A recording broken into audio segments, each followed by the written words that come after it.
ప్రియులరా, బాగున్నారా? దేవుని వాక్యాన్ని క్రమంగా చదువుచున్నారా? ప్రార్థించుచున్నారా? నేటి ధ్యాన వాక్యము ఇర్మీయా గ్రంథం 3వ అధ్యాయము 12వ వచనం. నీ మీద నా కోపము పడనీయను. నేను కృప కలిగిన వాడను గనుక నేనెల్లప్పుడూ కోపించువాడను కాదు. ఇదే యెహోవా వాక్కు. దేవుని వాక్కు ఇర్మీయాతో చెబుతున్నది, మీ మీద నా కోపము పడనీయను. ఎందుకంటే నేను కృప కలిగిన వాడను కనుక నేనెల్లప్పుడూ కోపించువాడను కాదు అని అంటున్నాడు. చాలాసార్లు మనం ఏమనుకుంటామంటే, దేవుని కోపము మన మీదకి వచ్చిందేమో, దేవుని ఉగ్రత మన మీదకు దిగినదేమో అని అనుకుంటాం. కానీ ఆ కృప కలిగినటువంటి దేవుడు ఏమంటున్నాడంటే, నేనెప్పుడు కూడా కోపపడేవాడిని కాను. ఎందుకంటే నేను కృప కలిగినటువంటి వాడును. ఆయన మన మీద కోపపడినట్లయితే మనం ఏమైపోయే వాళ్ళమో చెప్పలేము. మనము లయమైపోయేటువంటి వారు.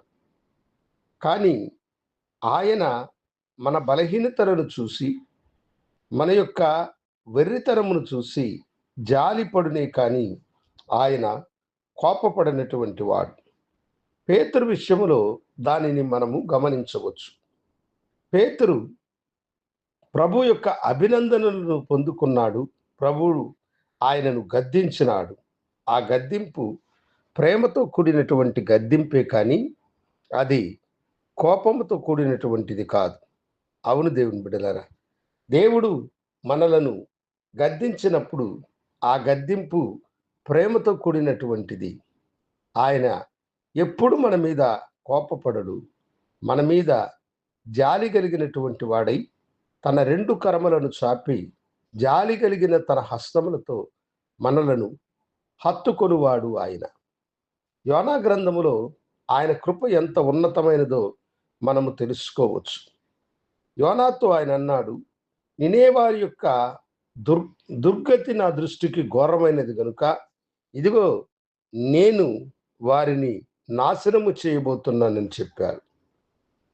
అయితే యోనా ఆ మాట చెప్పినప్పుడు నినేవే పట్టణస్థులు మారు మనసు పొందగా తన కృపని వెల్లడిపరిచి వారిని నశింపచేసేదను అని చెప్పిన ఆయన ప్రభువు మారు మనసు నొంది ఆయన మార్పు చెందిన వాడై ఆ ప్రజలకు తన కృపను వెల్లడిపరిచి వారిని లయపరచలేదు, వారిని నాశనము చేయలేదు. అవును దేవుని బిడ్డలారా, ఆయన మన మీద కోపపడువాడు కాదు, తన కృపను వెల్లడిపరచువాడు. వారికి తన కృపను వెల్లడిపరిచి చరిత్రలో సువర్ణాక్షరాలతో రాయబడినట్లుగా తన ప్రేమను యోనాకు తెలియజేస్తున్నాడు. యోనా, నీ చేతితో నాటనటువంటి సొర చెట్టు విషయంలో నువ్వు బాధపడ్డావు. 120,000 కంటే ఎక్కువ కలిగిన ఈ ప్రజల ఎడల, నా ప్రజల ఎడ నేనెంత మనస్తాపము చెందాలి. ఎంతో దయగలిగిన దేవుడు.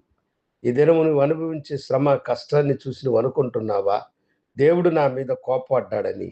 ఆయన నీ మీద కోపపడేవాడు కాదు. నీకు తన కనికరమును చూపి తన కృపను వెల్లడిపరిచేటువంటి వాడు. ప్రభువా, నీవు నన్ను కనికరించువాడవని ఆయన దగ్గరికి రా. ఆయన తన 2 హస్తములను చాపి నిన్ను తన హక్కున చేర్చుకొనును. ప్రార్థించుదాం. గనుడా, పరిశుద్ధుడా, నీకు వందనాలు. మీరు కోపగించేటువంటి వారు కాదు. మీ కనికరము శాశ్వతమైనది. అట్టి కనికరమునకు ఈ బిడ్డలు పాత్రులుగా ఉండడానికి సహాయం చేయమని యేసు నామమున అడిగి వేడుకొంచున్నాము తండ్రి. ఆమేన్. శుభోదయం. ప్రభు మిమ్మలను దీవించునుగాక. ఆమేన్.